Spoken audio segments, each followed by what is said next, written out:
And we're back at 23 minutes after. The Fed is being forced to name names when it comes to the trillions of dollars in emergency lending programs. Last November, Bloomberg, the parent company of Bloomberg News, sued the Fed after they refused to release the names of the companies in its emergency lending programs. We're now joined by someone who helped start that suit, our own Mark Pittman. So, Mark, you guys started this back in November by filing a Freedom of Information lawsuit. I mean, tell me why this was so important to do.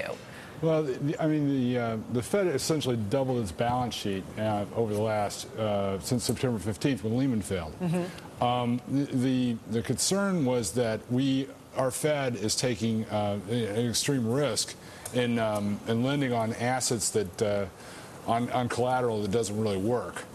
We have no idea what kind of risk they're taking. Right. Because they're saying, oh, everything's going to be fine. Well, we don't know that. That's why you want to know. And this is a democracy, and we're supposed to know these things. I wonder what you're going to get here. I mean, I saw in your story 231 pages of reports. I have to hope that detail on collateral for over $1 trillion in new loans has to be on more than 231 pages. That's great for us, obviously, but not for you since you have to troll through the stuff. What are you looking at? Well, the judge also directed that the Fed is going to have to look more because they didn't look at the New York Fed. They didn't get the documentation that actually we're seeking.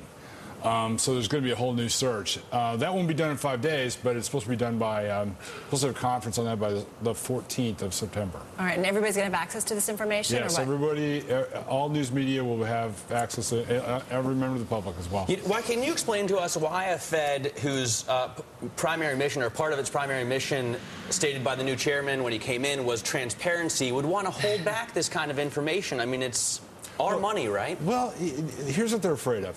They're afraid that people will read in that Bank of America took $40 billion and that Citigroup took $50 or $60 billion.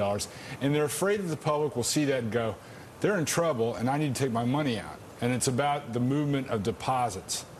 That's a fear. It may be legit, but it doesn't matter when you're having to do this stuff. I mean, they're concerned about embarrassment, and, we're really concerned about risk and losses. All right, so if the Fed feels that way, are any concern that the Fed's going to appeal this decision?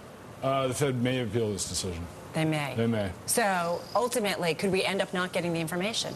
Ultimately, we could not end up getting, that's true, we could.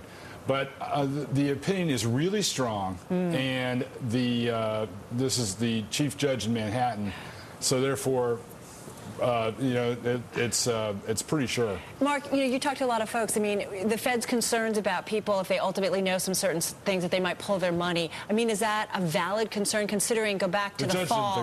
The judge didn't think so. The judge didn't think so. I'm just thinking, go back to the fear that we all felt in the fall, right, where everybody was talking about putting money under their mattress. Well, there is that concern, and it could always come back, but that's not a valid reason under the Freedom of Information Act to refuse to give up data and documents. And it's always interesting. I don't know if you saw this morning, Jan Hatzius from Goldman Sachs told Tom Keene that the Fed might blow its balance sheet up to $4 trillion. Even more. They would really need to know, right? I mean, this is a serious situation, and I think that the more we know, the better off we are.